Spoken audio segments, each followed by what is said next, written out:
जो हमारा ज्योग्राफी का पोर्शन था वो हमने थोड़ा सा पढ़ा था, जिसमें मैंने आपको बताया था कि उत्तराखंड का जो विस्तार है वो किधर की तरफ है, मतलब कितने अंतर्राष्ट्रीय सीमा कितनों से बनाता है, राष्ट्रीय सीमा कितनों से बनाता है। तो उसमें थोड़ा बहुत बच गया था, तब हम उसके बाद पढ़ेंगे उत्तराखंड का जो वो है कि उच्चावच के आधार पर कैसा बांटा गया है। तो आइए सबसे पहले हम देखते हैं कि उत्तराखंड का विस्तार किधर से किधर कितना है। तो पहले नंबर में आपको पता है कि उत्तराखंड का क्षेत्रफल कितना है। तो उत्तराखंड का क्षेत्रफल हम सबसे पहले क्या देखेंगे कि उत्तराखंड का क्षेत्रफल कितना है। तो ये आता है 53483 देखने को मिलता है। ठीक है, तो ये हमारा क्या है, उत्तराखंड का क्षेत्रफल देखने को मिलता है।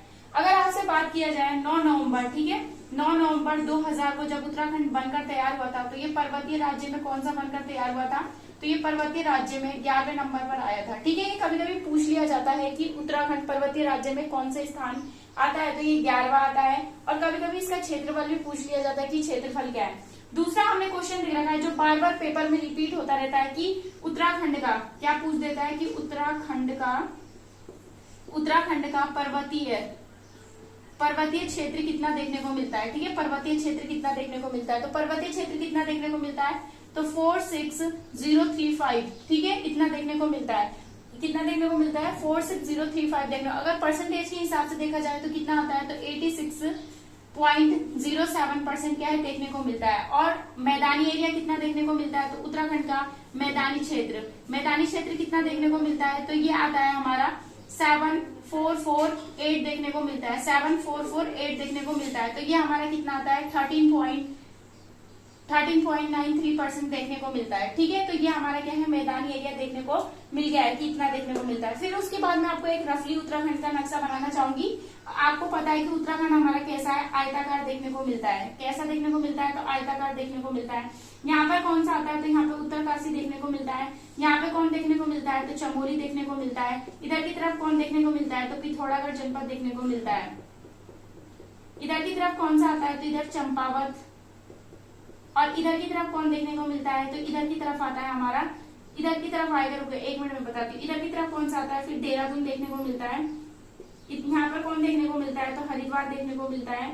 यहाँ पे कौन सा आता है, तो पौड़ी देखने को मिलता है। यहाँ पे कौन सा आता है, तो नैनीताल देखने को मिलता है। और यहाँ पर कौन सा देखने को मिलता है, तो यहाँ पर हमारा पूरा यूएस नगर आता है। ये पूरा चंपावत वाला एरिया, और बीच में ये आंतरिक जनपद अभी बताऊंगी। ठीक है, तो आपसे अगर पूछा जाए कि उत्तर से दक्षिण, ये क्या आता है, उत्तर से दक्षिण।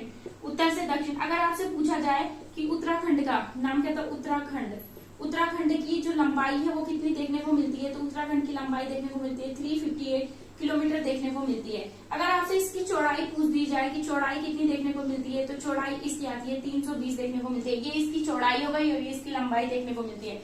तो ये पेपर में बार बार क्वेश्चन पूछा जाता है कि उत्तराखंड की जब स्थापना हुई थी तो पर्वतीय राज्य में कौन से नंबर का था, तो 11वें नंबर का। उत्तराखंड का पर्वतीय क्षेत्रफल कितना आता है, क्षेत्र कितना देखने को मिलता है, तो 46035 देखने को मिलता है। परसेंटेज में 86.07 देखने को मिलता है। मैदानी क्षेत्र कितना देखने को मिलता है, तो 7448 देखने को मिलता है, जिसमें अगर परसेंटेज निकाला जाए तो 13.93 देखने को मिलता है। ठीक है, तो ये मोस्ट इंपोर्टेंट क्वेश्चन है, कभी कभी पूछ देता है।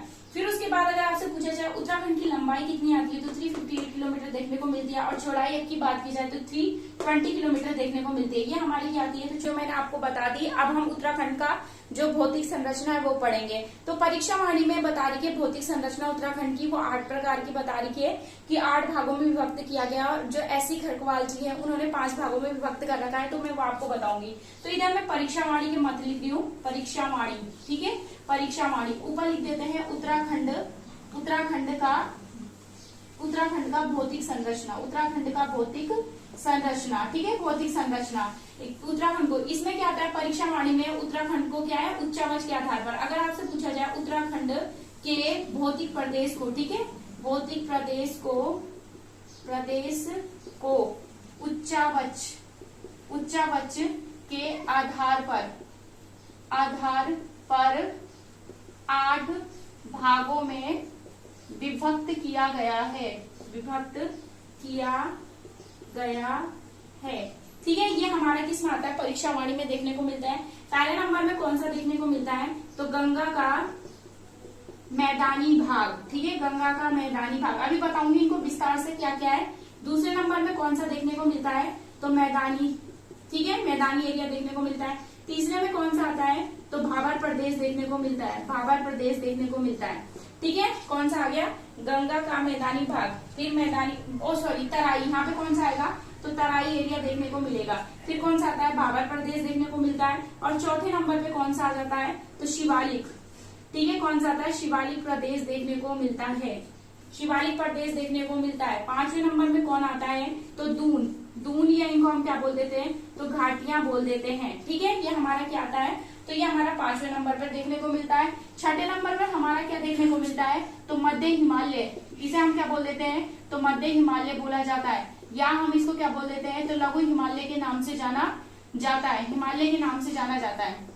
ठीक है, और सातवें नंबर पर कौन सा आता है, तो महान हिमालय, जिसे हम क्या बोल देते हैं, हिमालय, जिसे हम क्या बोल देते हैं, तो ग्रेट हिमालय के नाम से जाना जाता है, इसे क्या बोलते हैं हम, ग्रेट हिमालय। और लास्ट में आठवें नंबर में कौन सा आता है, तो ट्रांस हिमालय देखने को मिलता है। कौन सा देखने को मिलता है, तो ट्रांस हिमालय। ठीक है, अगर आपसे पेपर में खाली ये पूछे कि उत्तराखंड को भौतिक व उच्चावच के आधार पर कितने भागों में बांटा गया है, ऑप्शन में 5 ना हो तो आप क्या करेंगे, 8 करेंगे। अगर क्वेश्चन आपका पूछा जाए पेपर में, क्या क्वेश्चन पूछता है कि एससी खरपाल ने, ये परीक्षा वाणी की मत बता रही कि ये है।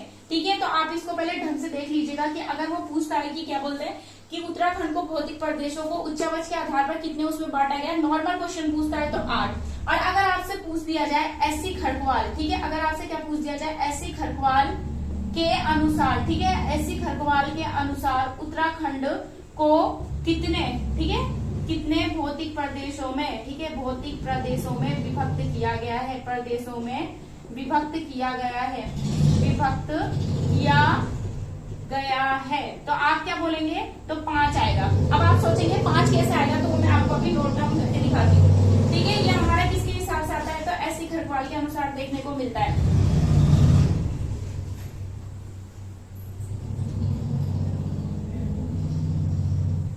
तो पहले नंबर में क्या आता है, एससी खरपाल के अनुसार, तो पहले नंबर पे उनके उसमें क्या देखने को मिलता है, तो उनके उसमें देखने को मिलता है, मैं नीचे से उल्टा थोड़ा आपको बता रही हूँ। तो पहले नंबर पे क्या बताते हैं, ग्रेट हिमालय। ठीक है, ग्रेट हिमालय, जिसको हम क्या, हिमालय, या हम इसको क्या बोल देते हैं, तो महान हिमालय के नाम से जाना जाता है, हिमालय के नाम से जाना जाता है। दूसरे नंबर पे कौन सा आता है, तो मध्य हिमालय। ठीक है, इसे क्या कहा जाता है, तो मध्य हिमालय, या इसे क्या बोल देते हैं, तो लघु हिमालय के नाम से जाना जाता है, लघु हिमालय के नाम से जाना जाता है। ठीक है, फिर तीसरे नंबर में कौन सा आता है, तो तीसरे नंबर पर देखने को मिलता है, तीसरे नंबर पे कौन सा आता है, तो शिवालिक प्रदेश देखने को मिलता है, शिवालिक प्रदेश देखने को मिलता है।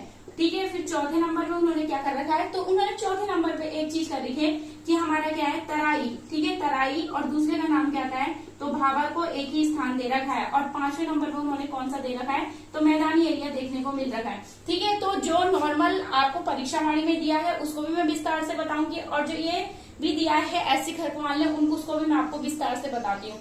तो जो ग्रेट हिमालय और मध्य हिमालय के बीच में कभी कभी पेपर में बन जाता है कि ग्रेट हिमालय और मध्य हिमालय के बीच में जो लाइन बनती है उसे क्या कहा जाता है, तो उसको कहा जाता है मैन सेंट्रल थ्रस्ट। उसे क्या बोला जाता है, मैन सेंट्रल थ्रस्ट के नाम से जाना जाता है। फिर उसके बाद क्या आता है, मध्य हिमालय के अंदर क्या बनाया जाता है, मध्य हिमालय और शिवालिक के बीच में क्या देखने को मिलता है, तो मेन बाउंड्री थ्रस्ट देखने को मिलता है। और क्या, शिवालिक और तराई के बीच में क्या देखने को मिलता है, तो हिमालयन फ्रंट फोर्ट देखने को मिलता है। ठीक है, शिवालिक प्रदेश को क्या कहा जाता है, तो बाह्य हिमालय के नाम से भी जाना जाता है, बाह्य हिमालय के नाम से भी जाना जाता है, जो कि आपको पता है कि हिमालय पर्वत का नवीनतम भाग कौन सा आता है, तो शिवालिक प्रदेश देखने को मिलता है। ठीक है, तो ये आपका मतलब हो गया।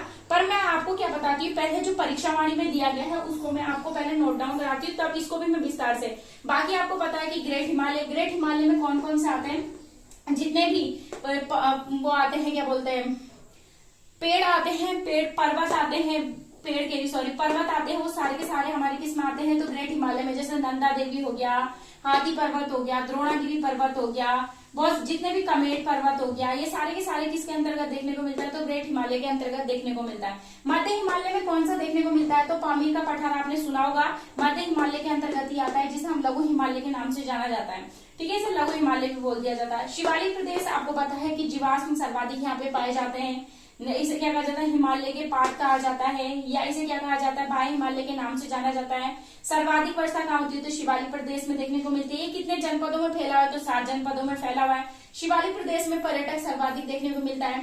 तराई क्षेत्र आपको पता है कि तराई क्षेत्र कहाँ पे है, तो ये 2 स्थानों पर देखने को मिलता है, एक तो यूएस नगर हो गया और दूसरा हरिद्वार देखने को मिलता है।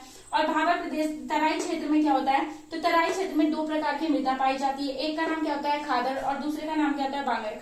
खादर किसे कहा जाता है, तो नई मृदा जो होती है उसे खादर कहा जाता है, बांगर किसे कहा जाता है, पुरानी मृदा को कहा जाता है। भाबर आपको पता है। और तराई प्रदेश को क्या कहा जाता है, तो इसको यहाँ पे तराई प्रदेश में पताल तोड़ कुएं भी पाए जाते हैं। पेपर में बार बार ये क्वेश्चन आता भी है कि पताल तोड़ कुएं कहाँ पाए जाते हैं, तो तराई क्षेत्र में पताल तोड़ कुएं देखने को मिलते हैं। ठीक है, फिर उसके बाद क्या आता है भाबर क्षेत्र। भाबर क्षेत्र कहाँ पर देखने को मिलता है, तो भाबर क्षेत्र हमारा क्या आता है, पहला इसकी क्या विशेषता है कि जो भाबर क्षेत्र होता है वो कंकड़, पत्थर, बजरी से निर्मित होता है। ठीक है, यहाँ पर जो नदियां होती है, नदियों का पानी होता है वो अंतर्वाहिनी हो जाता है, मतलब कि थोड़ी दूर बह के आया और आपको पता है पत्थर रेत में क्या दिखते नहीं है, तो अंतर्वाहिनी एक जगह पे दिखेगा, दूसरी जगह फिर बाहर निकल जाएगा, दूसरी जगह फिर नहीं दिखेगा, फिर तीसरी जगह दिखेगा। तो यहाँ इन्हें क्या कहा जाता है, वन एवं वन्य जीवों का घर कहा जाता है। ठीक है, और 5वें नंबर पे कौन सा आता है, तो मैदानी एरिया देखने को मिलता है। मैदानी एरिया हमारे उत्तराखंड में कहाँ पे, जो मैदानी एरिया कौन सा वाला हिस्सा आता है, तो ये आता है हमारा ये यूएस नगर हो गया, हरिद्वार का जो एरिया देखने को मिलता है, पौड़ी का भी कुछ एरिया क्या देखने को मिलता है, तो मैदानी एरिया देखने को मिलता है। तो कल की वीडियो में मैं लंबी वीडियो नहीं बना रही क्योंकि आप भी बोर हो जाते होंगे, तो कल की वीडियो में मैं इनको नंबर वाइज बताऊंगी। जैसे गंगा का मैदानी एरिया हो गया, तराई क्षेत्र हो गया, भाबर क्षेत्र हो गया, तो इनको विस्तार से मैं आपको मैप के थ्रू ड्रॉ कर करके दिखाऊंगी कि उत्तराखंड के कौन से हिस्से में कहाँ पे पाए जाते हैं। तो ये थोड़ी लंबी वीडियो हो जाएगी, तब तक आप थोड़ा इसको पढ़ लीजिएगा कि आपका रिविजन और अच्छे से हो जाए, और जहाँ पे मैं गलतियां करूँ आप मुझे बता सके। और मेरी वीडियो आपको अच्छी लगे तो कमेंट कीजिए, शेयर कीजिए, और जो मैंने कल वीडियो बनाई थी उसका जो मैंने लिंक वो डिस्क्रिप्शन में दे रखा है, आप